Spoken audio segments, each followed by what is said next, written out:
The beat of the band, the flying of flags, and the excitement of the sirens. What's not to love about a parade? Here in Naperville, there are 4 major ones each year, plus a permanent one that lives on the thoroughfare known as Rubin's Way. The Century Walk team unveiled the 100-foot Parade of the Century mural back in 2011. Only problem was, if you have a parade, what's a parade without spectators? And from that thought, Naperville Loves the Parade was born. The 132-foot mural came about from a collaboration between Century Walk chairman Brand Babowski and artist Diosdado Mondero, who pictured the perfect Americana depiction of our town. I suggested, let's do it like a Norman Rockwell style, because of Naperville being a tight, family-oriented community, and he loved that idea. The group rallied behind the idea, which focused on creating a pictorial history of the people and places of Naperville. The opposing wall was quickly secured thanks to the generosity of the Rubin family, who had also donated the parade mural space. They had a bit of a vested interest in the past of the town themselves. Grandparents came to town after immigrating. They established a dry goods store. Grandfather also was a contractor and built 3 flats down in the city. With the establishment, though, of the dry goods store, which were in a number of different spaces in downtown over the years, the other family members came and settled in Naperville and all worked in the store over the period of many, many years.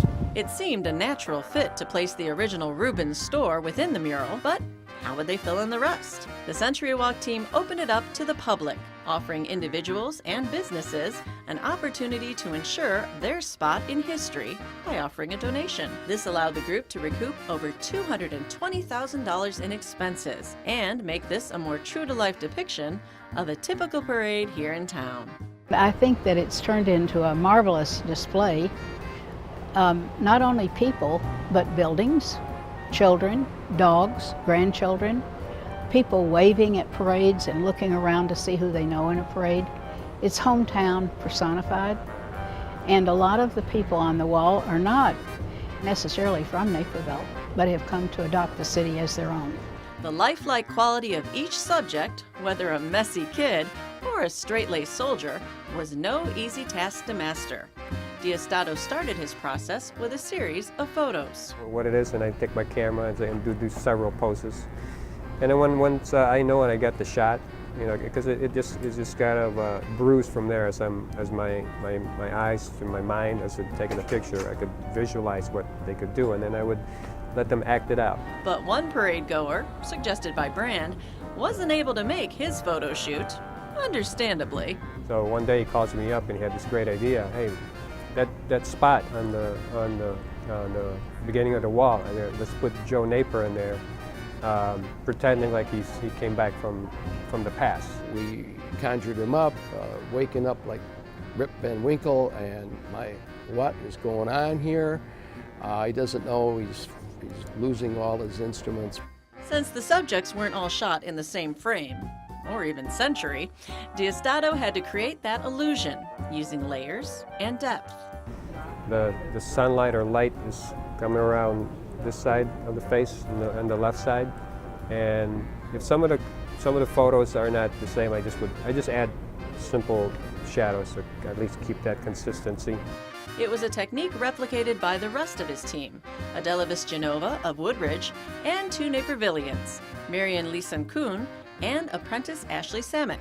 Kuhn herself was especially drawn to the painting. And we're on the tractor, so we're kind of representing the farming heritage that Naperville is, because my ancestors settled here in like the middle 1800s. We're on the John Deere tractor, which was my dad's, and my mom and dad are in the front, and I'm painting my dad's hat, which has the Listen Farm on it. And there's a story like that for every spot on the wall. Of course, this is, we call it the Little Way. It's now Maison Seneca, but it's Little Way. And it's where Jim Cliff and his family grew up, and then he was the restaurateur there for many years. It's a wonderful restaurant. And then Fair Manufacturing, which was once the largest manufacturer of upholstery furniture in the world. The part I love is with Officer Brian, city police who patrols So we have him on the wall, and he's giving me a ticket. So I want to throw myself in there. I'm acting it out like I got like several tickets in my hand, and you know, he has the poker face. We want it to be a thing that people come and look, and maybe each time they come, they'll see something different they hadn't noticed before. And if you kind of study things, you'll see where there's little innuendo and outright suggestions, and they're funny. And I love the one of Tom Kuhn coming out of the barber shop. And the barbers have left him to come and see the parade, and he's pointing to his head, "What about me?" One person definitely not left behind, Greg Holdeman, whose likeness is painted into the mural over 20 times as Naperville's own version of Where's Waldo. His image, along with all the others, was preserved with a medium that might surprise you. Just your regular household paint. The secret is in the seal.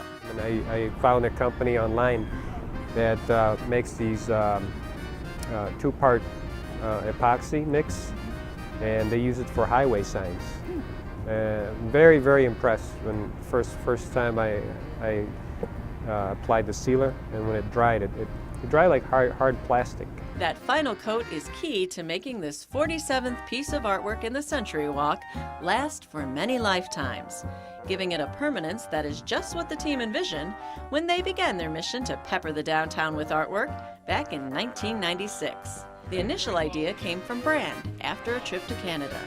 He had visited a city there with murals, and Brand walked around and photographed the walls and came up with the idea of creating this wonderful community of all types of art, not just murals. His dream realized, you can now find works of art around almost every corner of downtown Naperville. The concept has grown so popular, it's even become a part of some development plans.